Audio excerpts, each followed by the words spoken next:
Lakini pamoja na watu walioko madarakani, tumekuwa na watu wengine ambao hawana nafasi yoyote katika uongozi, lakini ambao wao wanataka kuingia kwenye madaraka, nao wamekuwa wakihesabu idadi ya wajumbe na kusema safari hii mtake msitake nitakuwa mbunge kwa sababu fedha ninayo. Tunataka kujenga chama ambacho viongozi bora bila kujali uwezo wao wa kifedha watapata nafasi ya kuchaguliwa na kupewa nafasi ya kuongoza katika chama chetu. Lakini pia katika mabadiliko makubwa ambayo chama chetu kimefanya, kwa mara ya kwanza tumeanza utaratibu wa kwamba hutakwenda kupigiwa kura kabla ya kupimwa tabia na mienendo yako. Kwa sasa tumefanya maamuzi kwenye mkutano mkuu, tutachuja kwanza majina, na baada ya kumaliza uchujaji ndio watu watakwenda kupigiwa kura.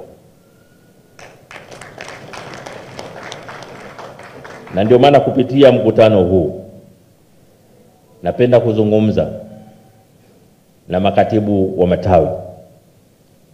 Kupitia mkutano huu napenda kuzungumza na makatibu kata.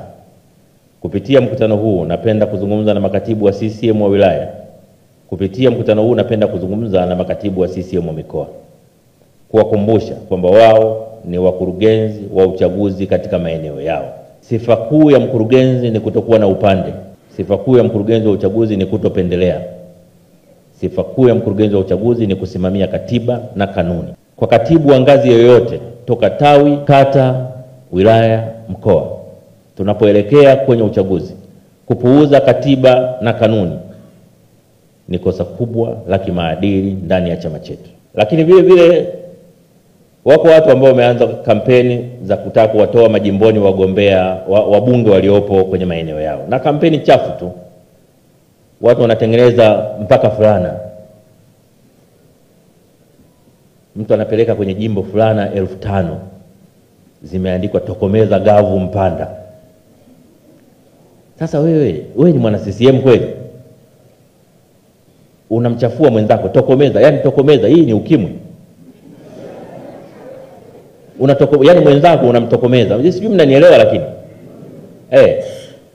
Alafu wanaamini kabisa kwenye vikao vya uteuzi vya chama chetu utagawa fulana za namna hiyo kwenye jimbo, halafu sisi tutakupitisha wewe kuwa mgombea wa chama chetu. Hiyo haitatokea.